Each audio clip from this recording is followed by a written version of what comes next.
read about SN1। आज read करना है SN2 के बारे में। Again a very important reaction. S stands for substitution, N stands for nucleophilic and 2 stands for bimolecular या rate of reaction कितना होगा, order of reaction कितना होगा, 2। Substitution SN2 में पहला पोर्शन इज होता क्या है।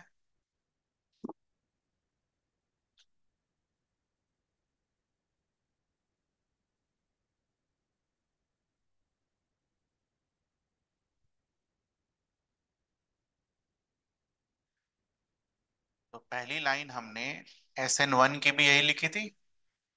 कहाँ गया? ठीक है। Now what happens in this?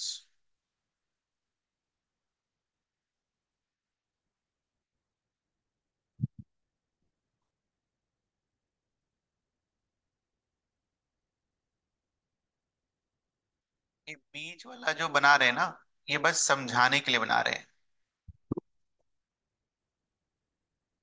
समझाने के लिए इसलिए बना रहे हैं क्योंकि ये स्टेप होता नहीं है।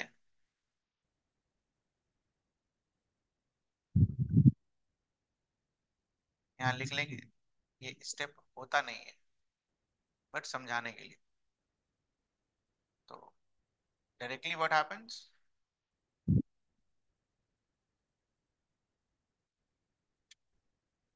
तो अगर देखा जाए तो बीच वाला स्टेप तो हो नहीं रहा है, तो एक ही स्टेप में ये रिएक्शन कंप्लीट हो जाता है।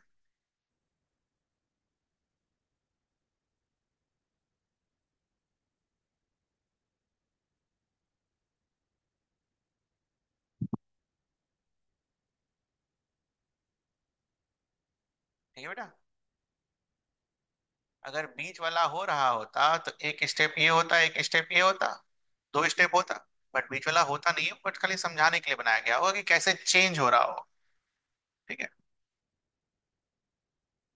तो only one step is required to complete the reaction, and hence the rate of reaction is proportional to substrate to the power 1 into nucleophile to the power 1। ऐसे ही लिखते हैं हम रेट ऑफ रिएक्शन। तो rate of reaction is k times substrate into nucleophile का concentration. One thing more, since it's only one step, तो यही step क्या होगा, रेट डिटरमाइनिंग स्टेप। इसलिए हमने इसको डायरेक्टली ऐसे लिख दिया। ठीक है, तो नोट कर लीजिए।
therefore we can say that concentration of nucleophile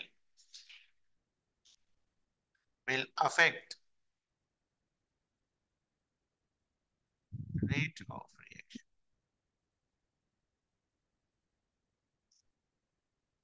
ठीक है।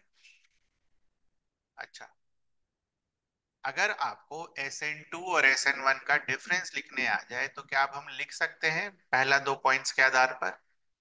पहला पॉइंट में क्या लिखेंगे, it occurs in two step, पहला वाला। SN2 occurs in one step. Second में क्या लिखेंगे, rate of reaction is proportional to substrate, पहले वाले में rate of reaction is proportional to substrate into nucleophile. ठीक है। और क्या लिख सकते हैं, ये भी लिख सकते हैं कि एक न्यूक्लियोफाइल के कंसंट्रेशन के ऊपर डिपेंड करेगा, दूसरा डिपेंड नहीं करेगा। यहाँ तक कुछ पूछना है, ध्यान रखना वो डिफरेंस लिखाएंगे नहीं हम, डिफरेंस साथ ही में नोट करते जाना साइड, मतलब घर पर लिख लेना डिफरेंस। लास्ट में मैं लिखाकर बस खाली आपको क्वेश्चन लिख दूंगा, right the difference between SN1 and SN2। दिखना चाहिए भाई, SN1 अगर अच्छे से याद कर लिया आपने या थोड़ा बहुत भी अगर है तो डिफरेंस दिखते रहना चाहिए।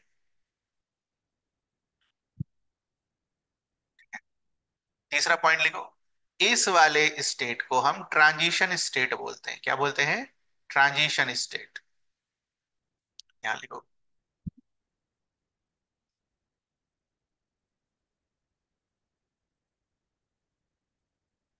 कितने ट्रांजिशन स्टेट बन रहे हैं, एक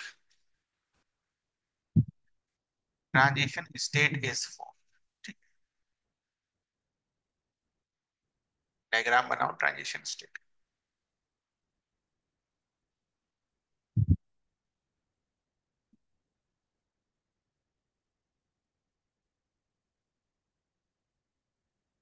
ट्रांजिशन स्टेट का अगर आप बढ़िया से डायग्राम देखो तो ये सिग्मा बॉन्ड, ये सिग्मा बॉन्ड, ये सिग्मा बॉन्ड, तीन सिग्मा बॉन्ड जो कि complete two bonds are partial. लिख लीजिए,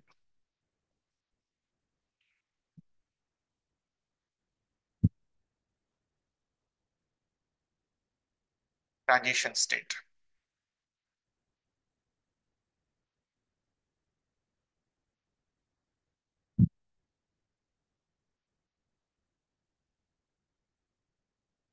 तो ये जो कंप्लीट बॉन्ड्स हैं they are what, hybridized, sp2 hybridised.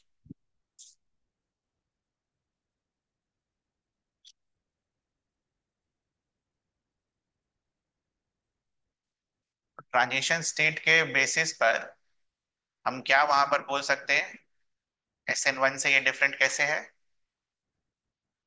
बोलिए। SN1 में दो ट्रांजिशन स्टेट बनते थे बेटा, TS1 और TS2, याद आया। एक रिएक्शन से इंटरमीडिएट और इंटरमीडिएट से फाइनल प्रोडक्ट के बीच में। एनर्जी डायग्राम देखो वहां समझ में आएगा, दो ट्रांजिशन स्टेट है। दिखा आपको, यहाँ पर कितना ट्रांजिशन स्टेट है, एक ट्रांजिशन स्टेट है, तो इसका मतलब इन दोनों का एनर्जी डायग्राम भी अलग अलग है। खैर वो जब आएगा तब देखा जाएगा, बट उसके अलावा वहां पर दो पार्शियल बॉन्ड नहीं बनता था, यहां पर दो पार्शियल बॉन्ड बन रहा है।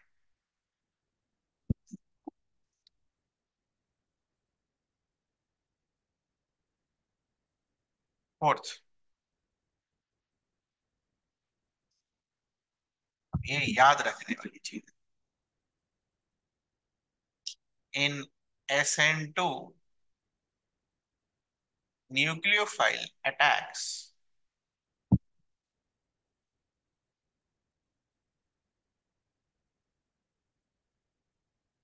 anti-bonding orbital of CX bond। Sigma star को क्या बुलाते हैं, बॉन्डिंग या एंटी बॉन्डिंग, एटॉमिक स्ट्रक्चर में पढ़ा आपने।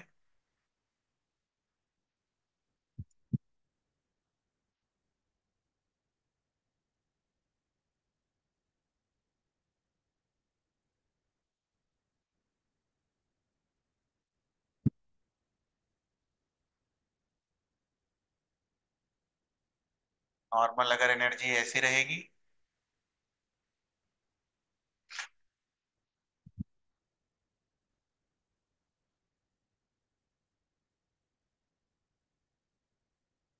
लिखा था हमने, याद करो, बनाना।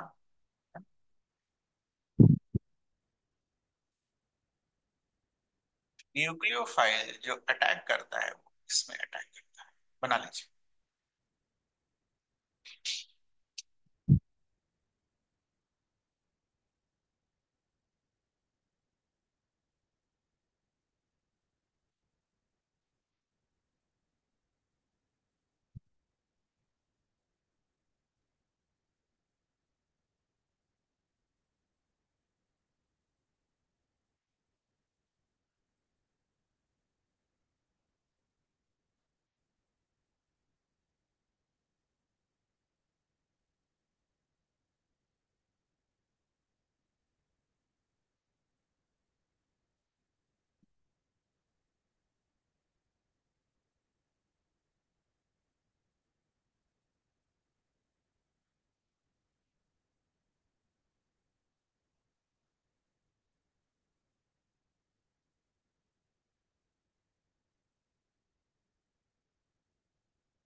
Now this sigma orbital, bonding orbital और एंटी बॉन्डिंग ऑर्बिटल जो होते हैं, they are at 180 degree to each other. इसका मतलब जो न्यूक्लियोफाइल अटैक करेगा वो सामने से नहीं अटैक करेगा, किधर से अटैक करेगा? पीछे की तरफ से। किसके पीछे की तरफ से? सी एक्स बॉन्ड के पीछे की तरफ से। ठीक। अब इसको कंपेयर करो उधर वाले से। उधर क्या होता था? दोनों साइड से अटैक हो सकता था। इधर क्या, किधर से अटैक होगा? सिर्फ पीछे की तरफ से, सी एक्स बॉन्ड के पीछे की तरफ से। ठीक है, पहली चीज। दूसरी चीज, ये क्लास 11 में हमने पढ़ा था, बेसिकली यही पी ऑर्बिटल होता है। एक की एनर्जी नीचे, एक की एनर्जी ऊपर बनाते थे हम, तीन पी ऑर्बिटल करके। वहां पर अटैक कहाँ होता था? P orbital. यहां पर अटैक कहाँ होता है? सिग्मा स्टार से एक्स ऑर्बिटल पे। तो पी ऑर्बिटल की एनर्जी कम, तो SN1 करने के लिए न्यूक्लियोफाइल की एनर्जी क्या होनी चाहिए? कम। SN2 करने के लिए न्यूक्लियोफाइल की एनर्जी क्या होनी चाहिए? ज्यादा। ये लिखेंगे हम, बट ऑर्बिटल से मुझे ये समझाना है यहाँ पर, ताकि वहां पर हम बस खाली लिख दें और हम आगे बढ़ जाए। समझ में आता है? SN1 के लिए जो न्यूक्लियोफाइल यूज होगा उसकी एनर्जी क्या होनी चाहिए? कम। और SN2 के लिए जो न्यूक्लियोफाइल यूज होगा उसकी एनर्जी क्या होनी चाहिए? ज्यादा। ठीक है, कोई दिक्कत? नोट हो गया पूरा आखिरी तक?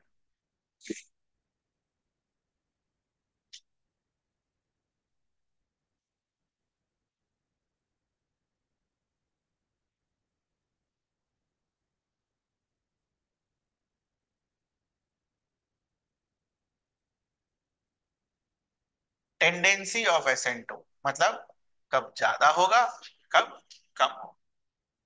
तो it depends on three factors.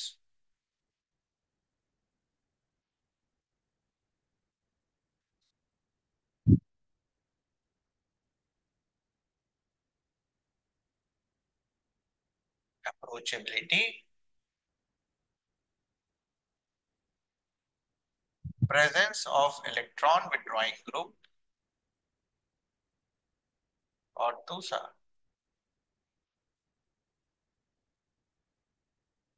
Leaving group tendency. Last वाला we have already red.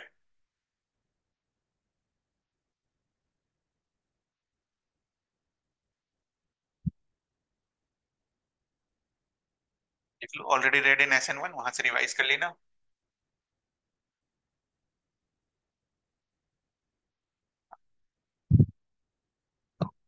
What is approachability?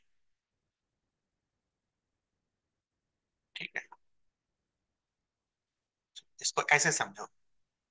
से फॉर एग्जाम्पल, आपको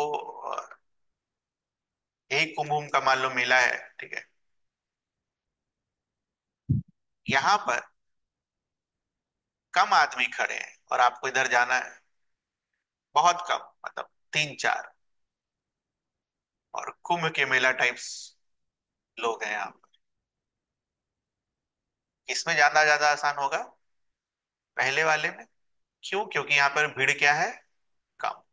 वेरी गुड, ध्यान से देखना।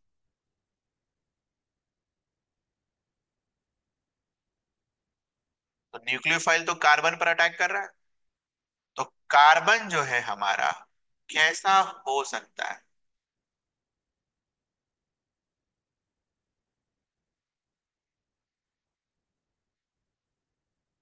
इस पर अटैक होगा। कार्बन हमारा कैसा हो सकता है? कैसा हो सकता है?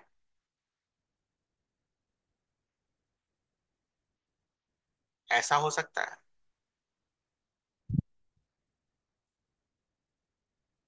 ऐसा हो सकता है,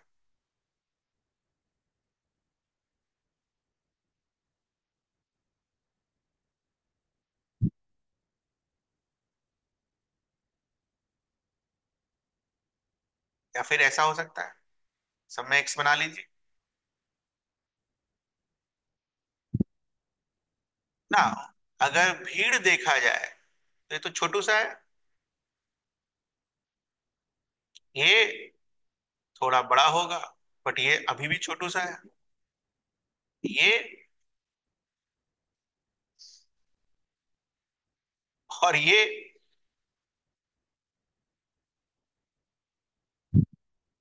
क्या न्यूक्लियोफाइल इधर घुस पाएगा? ठीक है। पुराने वाले में क्यों घुस पाता था?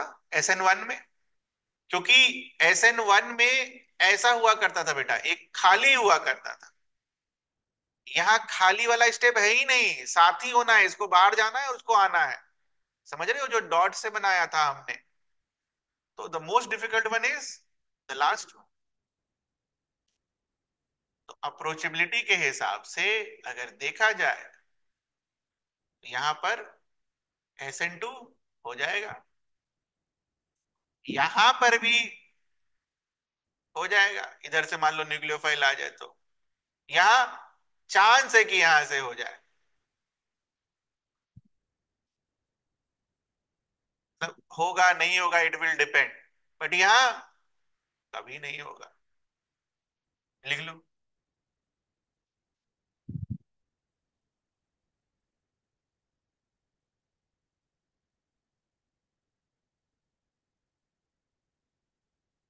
क्या लिख लेंगे फाइनल में? CH3X 1 degree RX, 2 degree RX और 3 degree RX।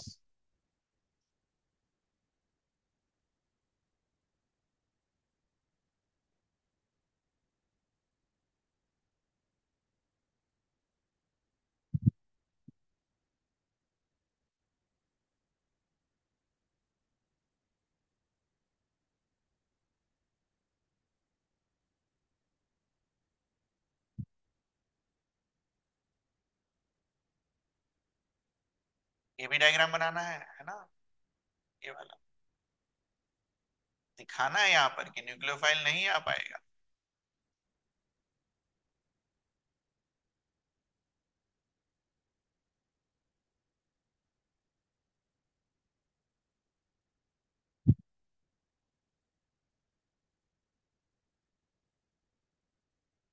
If bigger alkyl group are attached,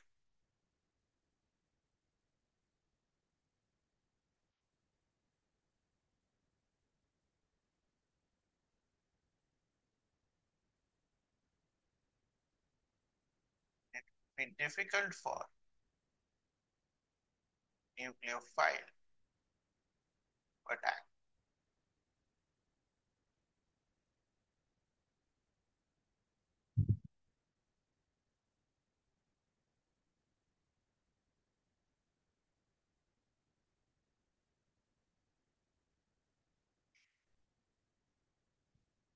ये बेटा समझ आ गया? कुछ ऐसा है जो आपको नहीं समझ में आया जो मुझे एक्सप्लेन करना हो? कहने का मतलब है कार्बन के साथ कैसे ग्रुप अटैच होने चाहिए, छोटे। चल, ये कितना नंबर था भाई? 5 नंबर का पहला, अप्रोचेबिलिटी। कर लेंगे हम। Next, presence of electron withdrawing group. लिखो।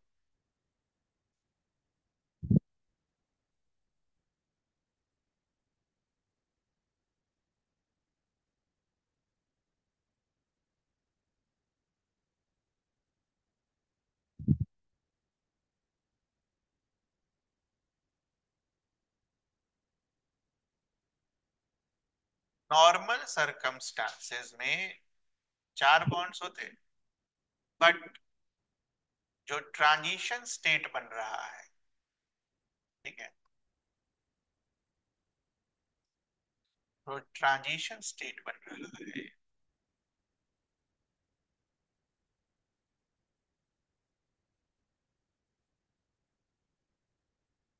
कितने इलेक्ट्रॉन है? 10। नहीं,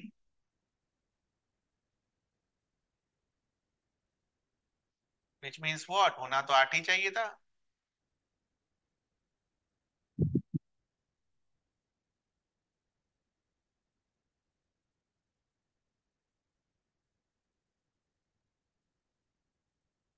more electron density is available in transition state. तो वो मॉलिक्यूल को क्या बनाएगा? अनस्टेबल। तो ट्रांजिशन स्टेट में मॉलिक्यूल अनस्टेबल ना हो, उसके लिए कैसा ग्रुप लगा होना चाहिए कार्बन के ऊपर? जो इलेक्ट्रॉन को खींच ले, है ना? So therefore, to make transition state stable, electron withdrawing group should be attached। ठीक है, तो मतलब presence of electron withdrawing group enhances the reaction, tendency बढ़ाएगा रिएक्शन का। इलेक्ट्रॉन विड्रॉइंग ग्रुप अगर नहीं होगा तो टेंडेंसी घटाएगा। सिमिलरली यहाँ पर अगर न्यूक्लियोफाइल का साइज अगर छोटा होगा, प्लस अल्काइल ग्रुप भी छोटा होगा, तो आराम से अटैक होगा। समझ रहे हो? बना लो।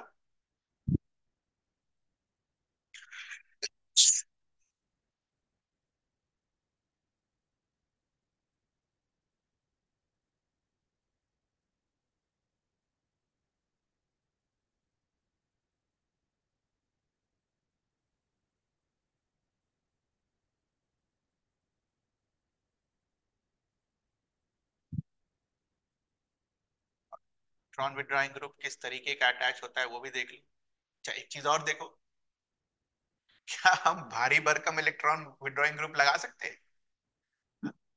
3-4 मॉलिक्यूल का, वो क्या करेगा? अप्रोचेबिलिटी को अफेक्ट करेगा।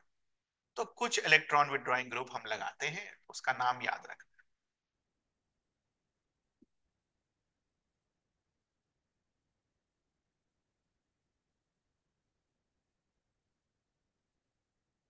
उसके बाद एक बेंजीन वाला भी होता है।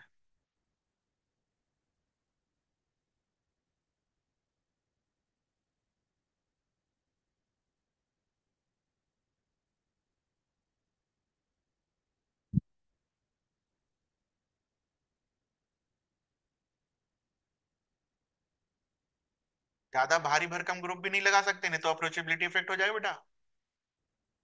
यहाँ देखो, ये जो O है, इलेक्ट्रॉन को विड्रॉ करेगा, ये इलेक्ट्रॉन को विड्रॉ करेगा, इलेक्ट्रॉन क्लाउड खींचेगा, ये अगेन इलेक्ट्रॉन को क्या करेगा? यहां से विड्रॉ करेगा।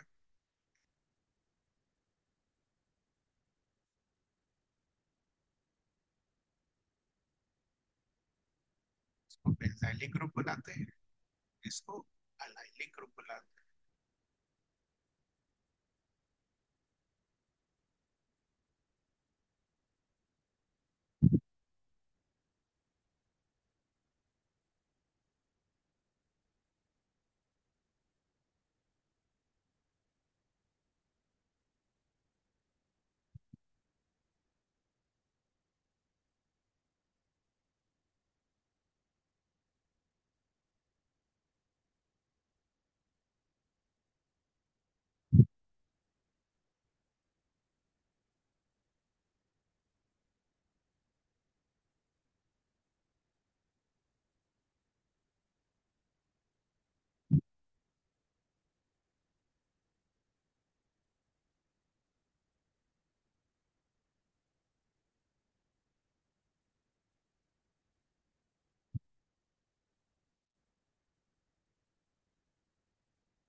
अच्छे से याद करना है ना, एल्डिहाइड कीटोन में भी ये सब पढ़ाएंगे, वो वहां पर ये सब नहीं होगा।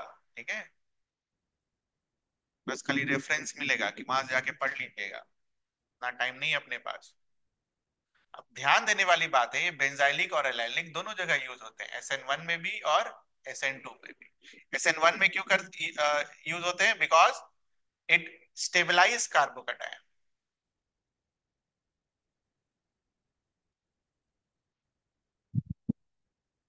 SN2 में क्यों यूज हो रहा है? Because it act as a electron withdrawing. Reason अलग अलग है।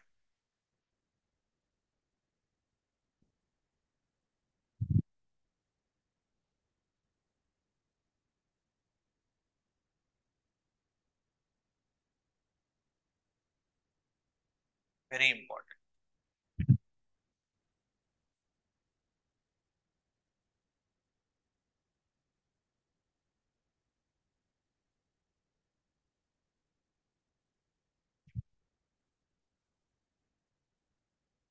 ठीक है। अच्छा, तो तीसरा वाला तो हो ही गया, लिविंग ग्रुप टेंडेंसी। हमने क्या सीखा? ट्रांजिशन स्टेट कितने बन रहे हैं? एक। नाउ, कौन सा पॉइंट था भाई? 5 6।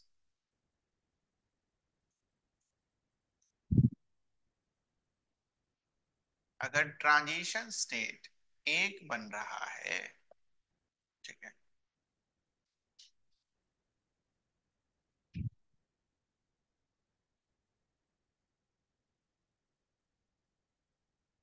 एनर्जी का डायग्राम ऐसा आएगा, ऐसा कल सिखाया था मैंने आपको।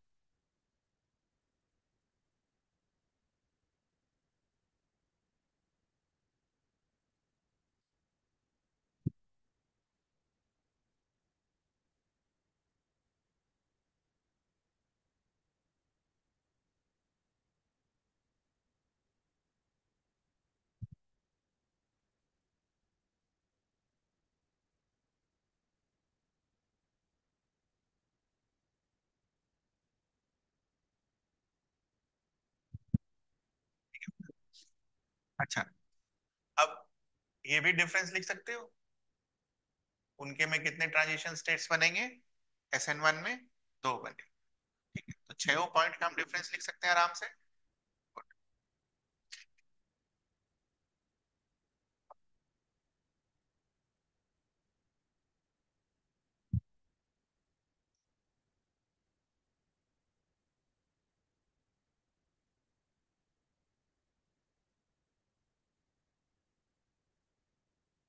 सातवां पॉइंट एक लिख लो, अभी थोड़ी देर में पढ़ेंगे हम इसको।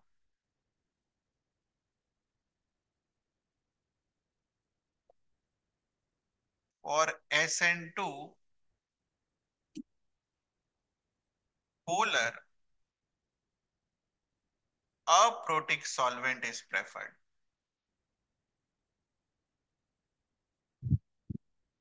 पढ़ेंगे तो घबराना नहीं इससे।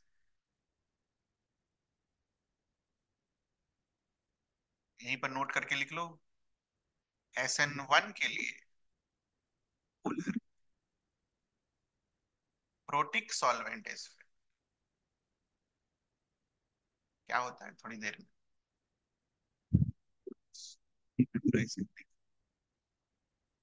अच्छा, एक चीज और, वो वाला जो मैंने बोला एनर्जी वाला है ना, आ गया, लिख ही लो, यहीं पर लिख लो,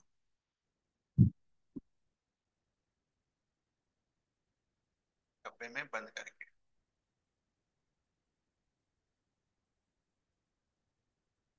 क्या है वो?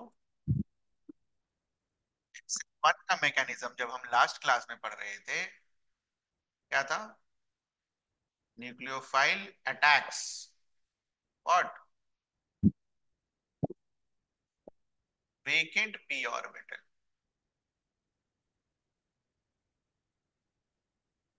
इसका एनर्जी क्या होगा? लेस।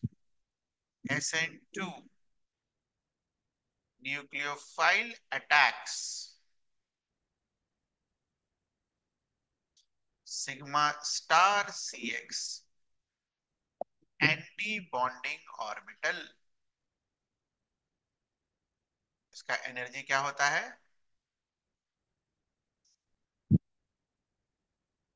देयरफॉर SN2 कराने के लिए न्यूक्लियोफाइल के पास क्या होनी चाहिए? नोट कर लीजिए।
मोस्ट प्रोबेबली अगले वीक से ना 11 वाले का एटॉमिक स्ट्रक्चर का क्लास होगा, तो वो कर लेना।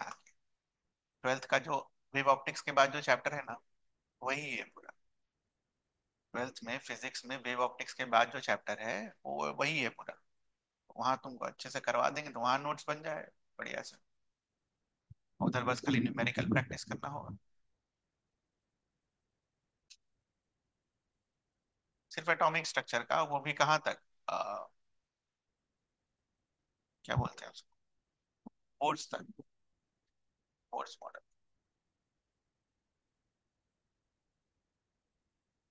चलो आगे, अगला टॉपिक का नाम लिखो। मतलब एसी में पढ़ रहे हो, न्यूक्लियोफिलिसिटी, क्या मतलब हुआ इसमें?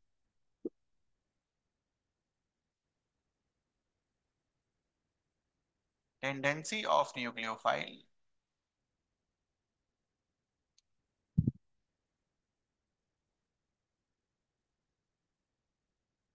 अटैक।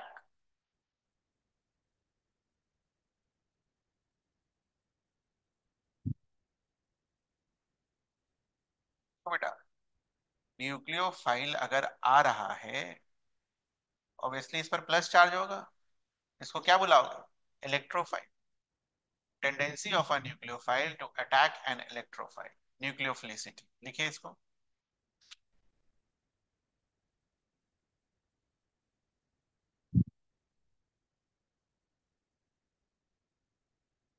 इसको समझ भी लो। RX प्लस NU माइनस, इस पर delta minus delta plus, will behave as a what? Electrophile.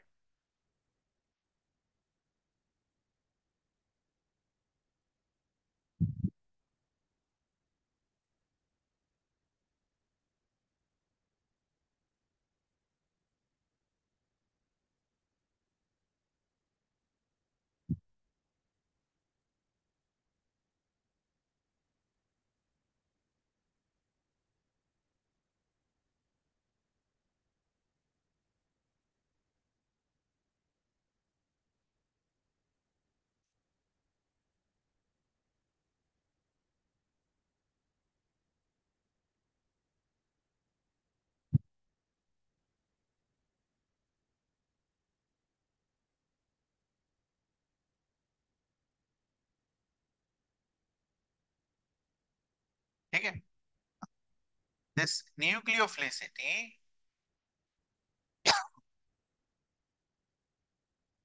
Depends on two factor. पहला फैक्टर इज एनर्जी या फिर पोलराइजेशन। दूसरा factor is what is the solvent. तो पहला वाला एनर्जी बना लिया आपने, बना लीजिए, nucleophilicity depends on two factors. Now when it comes to energy,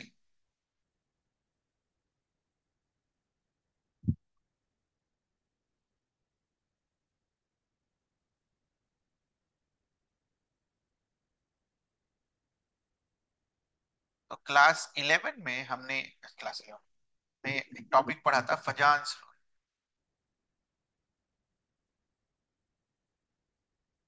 what does this rule says? Extent of polarization is proportional to size of the molecule.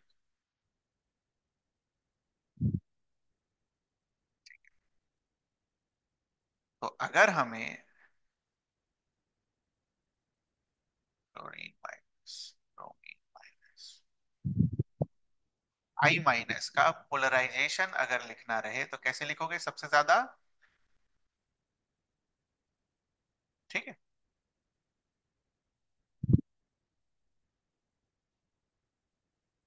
और कुछ एग्जांपल्स लिख लेते हैं इसके।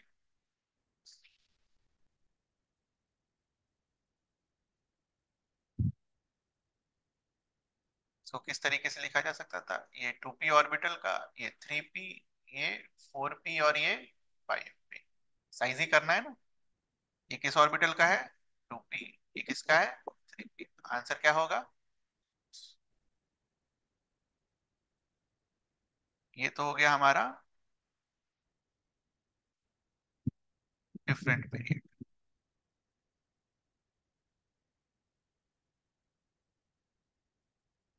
नाउ अगर सेम पीरियड का हो जाए, एग्जाम्पल,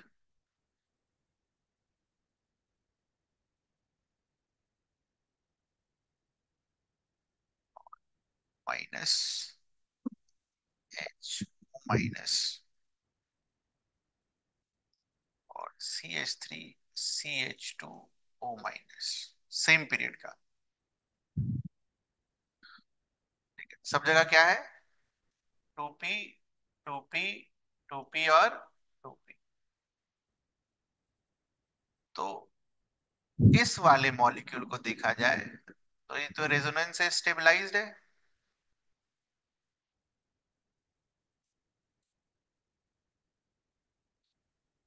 ये भी स्टेबलाइज्ड है रेजोनेंस से, फिनॉल है तो। ठीक है, लास्ट वाला अगर आप देखो, इसमें कुछ और भी लगा करना है। लास्ट वाला अगर आप देखो तो ये O के ऊपर माइनस है, ठीक है, और साथ ही साथ ये इसके ऊपर प्लस आई इफेक्ट लगाएगा, तो O माइनस को क्या बनाएगा?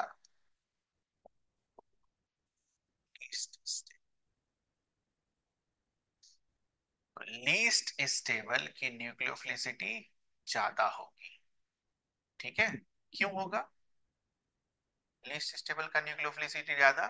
अगर न्यूक्लियोफाइल स्टेबल हो गया तो काहे के अटैक करेगा? वो करेगा कभी नहीं करेगा। तो इसका मतलब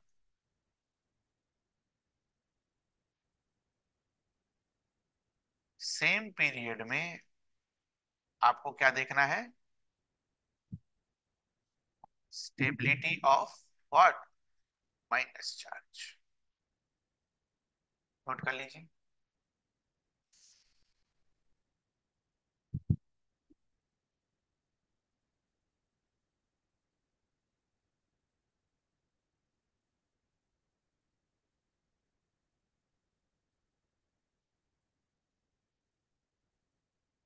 नोट करने के बाद चौथे का आंसर करिएगा। क्वेश्चन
ठीक है, लास्ट वाला हो गया।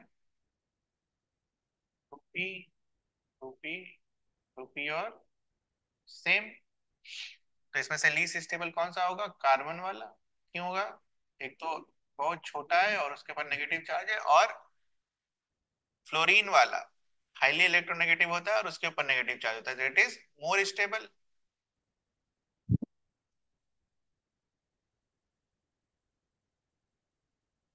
मोर इलेक्ट्रोनेगेटिव,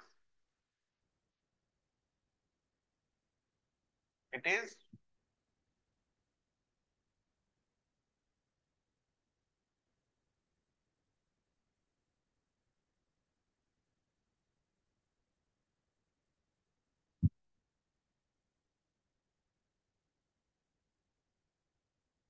ऑर्डर क्लियर है? कुछ पूछना है?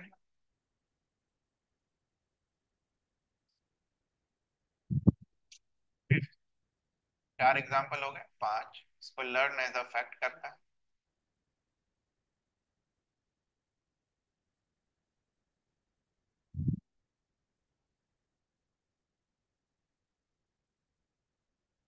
Anionic version of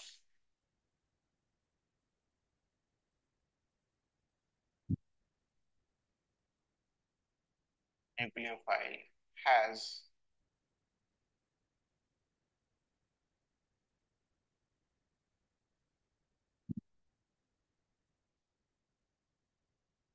more nucleophilicity than its neutral form.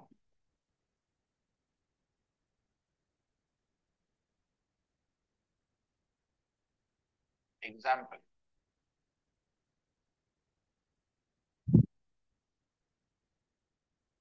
किसकी ज्यादा होगी? OH minus. सारे एग्जाम्पल लिखिए।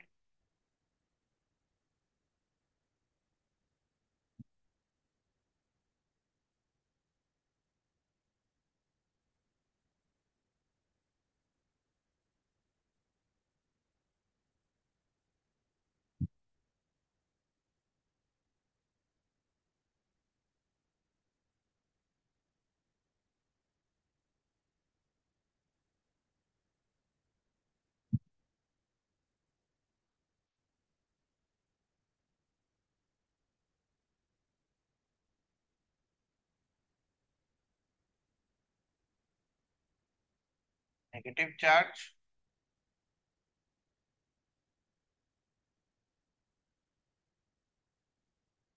which means more energy, कौन सा रिएक्शन करने में हेल्प करेगा?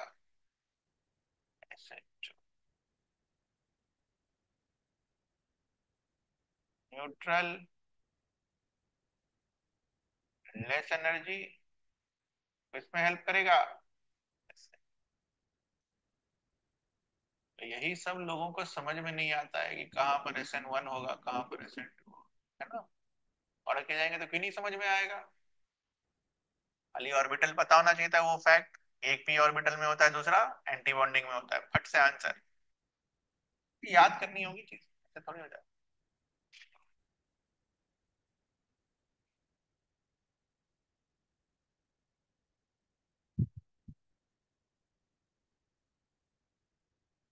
सेकंड फैक्टर इज, पहला फैक्टर तो हो गया energy, second factor is solvent factor. तो लिखेंगे।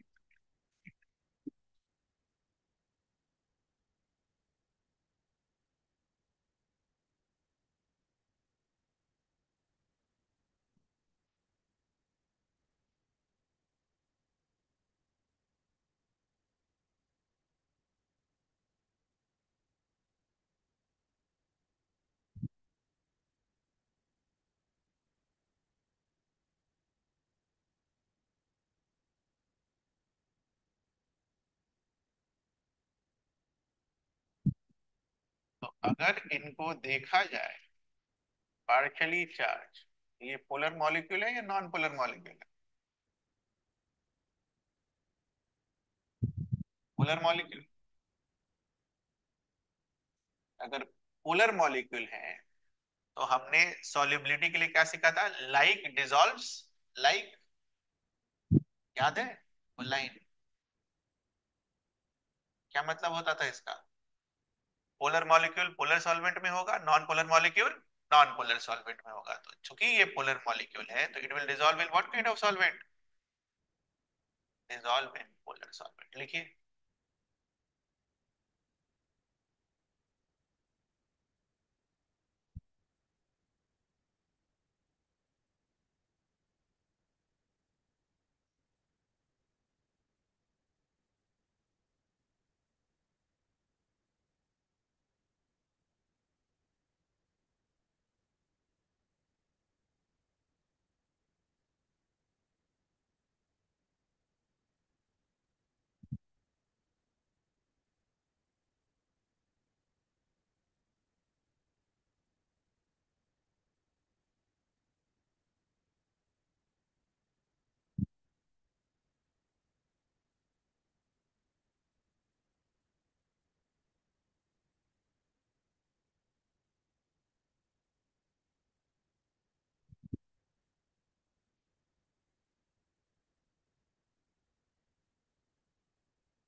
क्या नोट? सॉल्वेंट हमारे दो तरीके के, पोलर और non polar.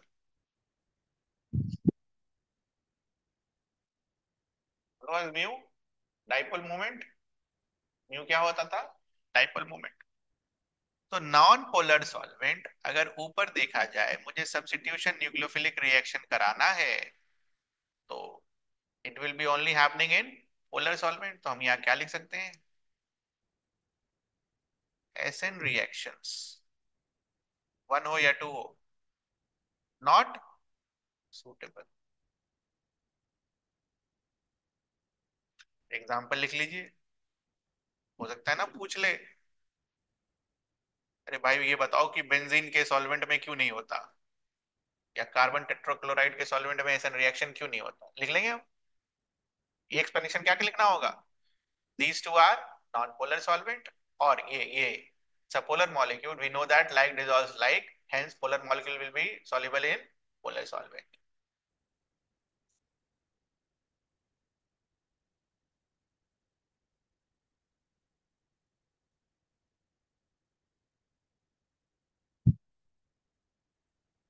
It will be good for SN reaction.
Protic solvent क्या होते हैं? Hydrogen is attached to more electronegative atom.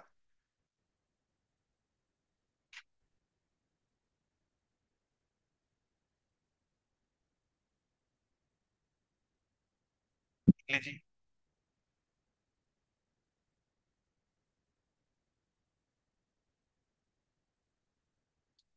तो बेसिकली इस टाइप का रहेगा आपका polar protic solvent, H A type.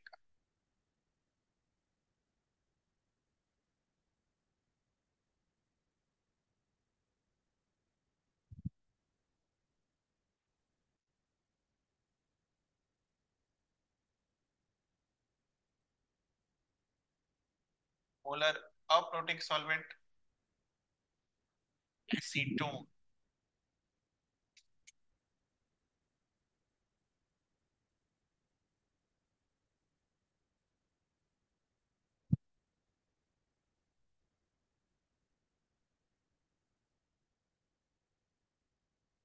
Oxygen के जगह अगर सल्फर लग जाए, this is known as dimethyl sulphoxide. Dimethyl sulph oxide.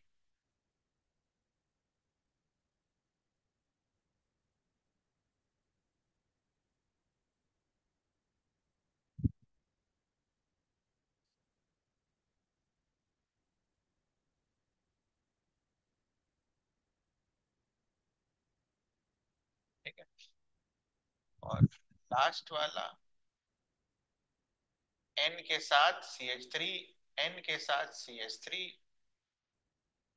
N के बगल में C, डबल बॉन्ड O और H। This is known as DMF, di methyl form amide. रटना है बेटा।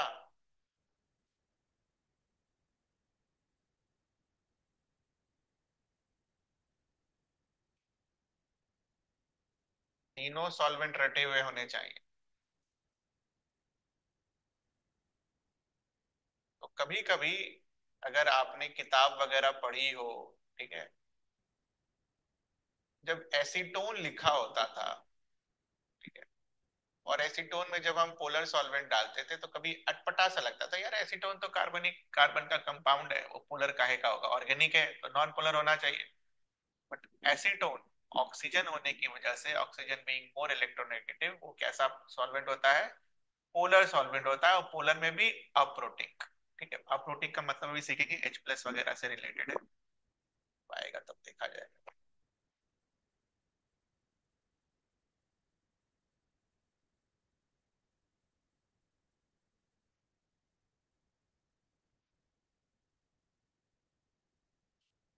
ठीक है ना, काफी है आज के लिए, तबीयत ठीक नहीं लग रही है। होमवर्क लिख लीजिए, सब रिवाइज करिएगा। एक बार बुक देना तो।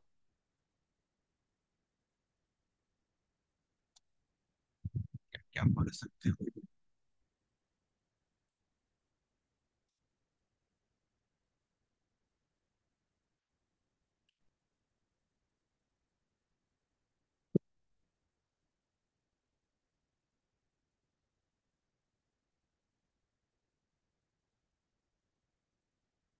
पेज नंबर 169 से लेकर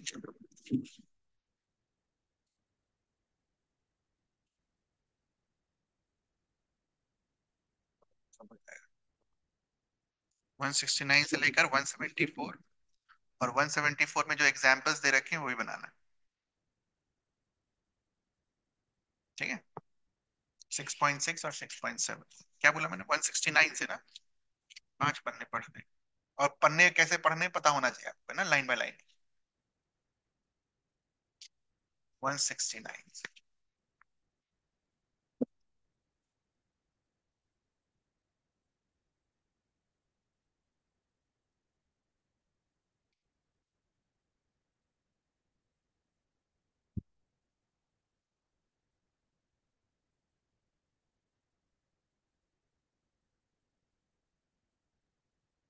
बेसिकली SN1 और SN2 पढ़ना है। बस आपका तो खत्म हो गया आपके, इसके बाद तो है ही नहीं कुछ। ठीक है, खत्म हो गया, हमें तो अभी टाइम लगेगा। और साथ, तो अपना होमवर्क हो गया क्लास 11 का।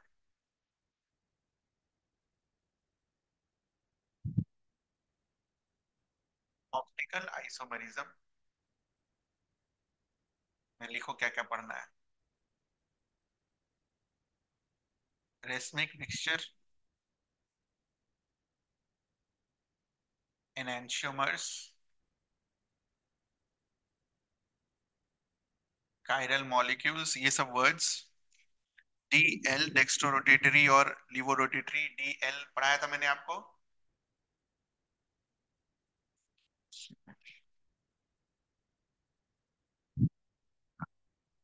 प्रोजेक्शंस, फिशर और ये सब याद है, वो ऐसे करके ये वाला। कायरल सेंटर्स, एस आर, कौन एस होगा कौन आर होगा, है ना, वो सब।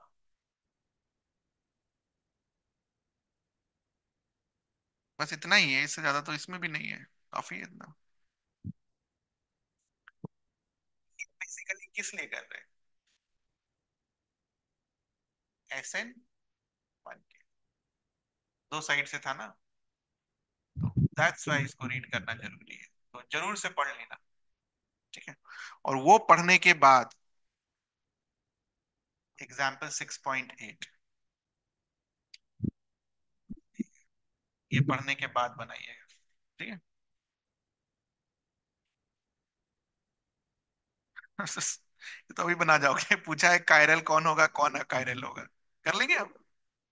कायरल के लिए क्या था, चारों ग्रुप्स क्या होने चाहिए, अलग अलग, है ना, और प्लेन ऑफ सिमेट्री और पॉइंट ऑफ सिमेट्री क्या होना चाहिए, एब्सेंट। यही है बस। ज्यादा तो है नहीं, न्यूक्लियोफिलिक के बाद बस खाली एक एलिमिनेशन रिएक्शन पड़ेगा, आपका एल्काइल हैलाइड खत्म हो जाएगा। बट हम वो सब नहीं करेंगे, रहेंगे तो अच्छे से पढ़ेंगे, तो नहीं पढ़ेंगे। ये होमवर्क आपको क्लियर है? चलिए।